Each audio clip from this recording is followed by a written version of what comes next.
వారికి భారతీయుల్లో ఉన్నటువంటి ఆంగ్లేయుడు కావాలి. అందుకే 1946లో నెహ్రూను ప్రధానిని చేశారు.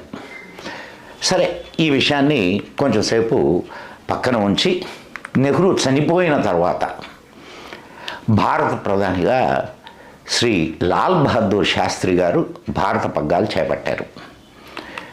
శాస్త్రి గారు ప్రధాని అయిన తరువాత తెర వెనుక అందరూ మరో కాంగ్రెస్ వ్యక్తి ప్రధాని అయ్యాడు, మనకు ఏ అడ్డము లేదు అని అనుకున్నారు. కానీ శాస్త్రి గారు వారి అంచనాలకు అందని వ్యక్తిగా తయారయ్యాడు. భారత్ను పటిష్టమైన దేశంగా తయారు చేయడానికి శాస్త్రి గారు జై జవాన్ జై కిసాన్ నినాదాన్ని ఇచ్చి భారత్ను స్వయం సమృద్ధ దేశంగా తీర్చిదిద్దాలి అనుకున్నాడు. అంతేకాదు,